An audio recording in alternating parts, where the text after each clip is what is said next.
watching Just the News. I'm Amita Valachandra. Let's get straight to it. Now, multiple reports quoting sources have said that the proposal to raise the minimum age of marriage for women from 18 to 21 has been cleared by the Union Cabinet. Now, currently, the minimum age for boys to get married is 21, and for girls, it is 18. Now, Prime Minister Modi had earlier made a mention of this proposal during his Independence Day speech last year. In his speech, Prime Minister Modi had said, and I quote, "This government is constantly concerned about the health of daughters and sisters. To save the daughters from malnutrition, it is necessary that they are married at the right age," end quote.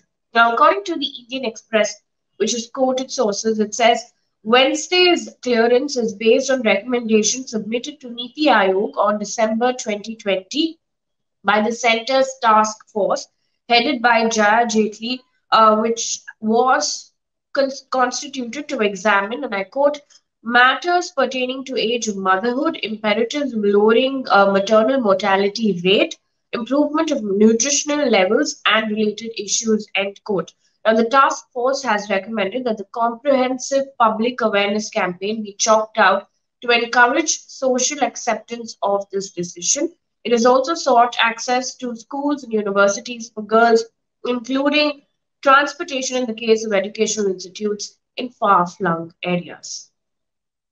On to Omicron updates in the country right now. New Delhi has reported 4 new cases. Now the total count has gone up to 10. India's total tally in the meantime has increased to 77. In the meantime, the center revised new COVID-related rules for travelers entering India.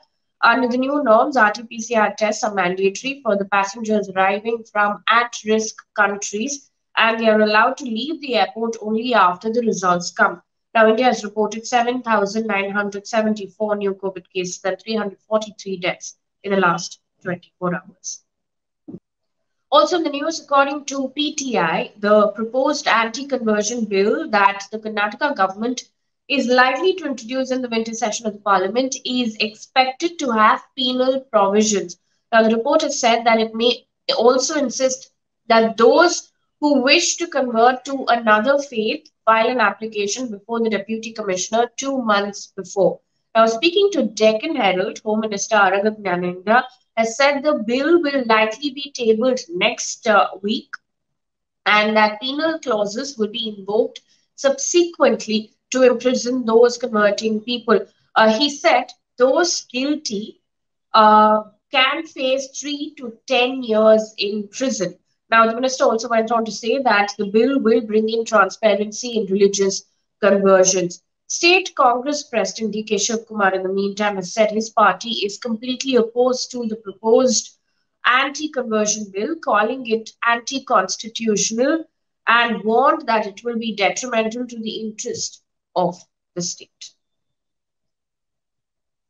In the meantime, E. Sridharan, popularly known as Metro Man, announced that he's quitting active politics. Speaking to Mathrubhumi, he said, and I quote, "Though I'm quitting active politics, it doesn't mean that I'm completely leaving politics. I'm 90 years old. Entering politics at this age is still a dangerous game. I had a good hope when I first entered politics. Currently, there is no passion left for me in active politics," end quote. He further said that he was never a politician but a bureaucrat. In February this year, he joined BJP before the Kerala Assembly polls and contested from Palakkad seat but lost. Meanwhile, Goa Urban Development and Social Welfare Minister Milind Naik resigned from ministership on Wednesday evening hours after Congress leaders in the state named him in a sex scandal. Now, on Wednesday night, Chief Minister Pramod Sawant said, and I quote, he has tendered his resignation for a free and fair investigation, and I have accepted it. Whatever proof the Congress has given will be investigated. He also went on to say that Naik will put his side forth and fight at a personal level. He said, and I quote, "The allegations made against him are personal, and what he will do about it will be a subject of his personal decision." In the meantime, according to a PTI report, Army Chief General Manoj Mukund Naravne has taken over as the chairperson of the Chiefs of Staff Committee. Now, this report, citing people familiar with the matter, has said that General Naravane has been given the charge as the chairman of the committee, as he is the senior most among the three service chiefs. The post was vacant, of course, following the death of Chief of Defence Staff General Bipin Rawat in the IF helicopter crash on December 8th. Also, according to PTI, Kerala's Balussery government girls higher secondary school has introduced gender neutral uniforms to promote equality in school students. Now, both girls and boys will wear pants and a shirt. Now, Kerala's higher education minister R. Bindu termed that it is a radical step forward. And the PTI report says that earlier in the day, some people under the collective of Muslim Coordination Committee protested the Kerala schools' new unisex uniform, saying the decision insulted the modesty of women and was, and I quote, imposing liberal ideology among students. Now, they described it as anti democratic and an encroachment on people's right to wear anything. In the meantime, General Education Minister V. Shivanputty said that the state government will encourage decisions that ensure gender justice. Meanwhile, on Wednesday, Chief Justice of India N.V. Ramana said that the concept of investigative journalism is unfortunately vanishing from the media canvas. Now, while speaking at a book launch, CJI Ramana said, and I quote, in the past, we have witnessed newspaper reports on scandals and misconduct creating waves leading to serious consequences. But barring one or two, I don't recall any story of such magnitude in recent years. Everything in our garden appears to be rosy. I leave it to you to arrive at your own conclusions. As a person whose first job was that of a journalist, I'm taking the liberty to share a few thoughts on present day media. He went on to say, the concept of investigative journalism is unfortunately vanishing from the media canvas. It is true, at least in the Indian context. On to business news right now. According to PTI, lakhs of PSU bank employees from state-run banks have gone on a two-day strike to protest against the government's move to privatize the banks.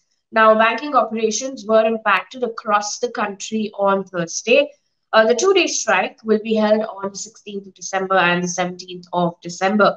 This comes after the centre has decided to introduce the Banking Laws Amendment Bill 2021 during the ongoing winter session of the Parliament. Now, the bill aims to privatize public sector banks.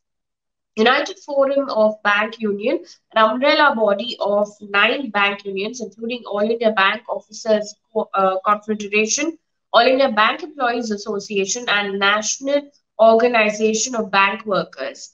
These unions have given the strike call. Now, several banks, including the SBI, have cautioned their customers about delay in banking services like check clearances and fund transfer.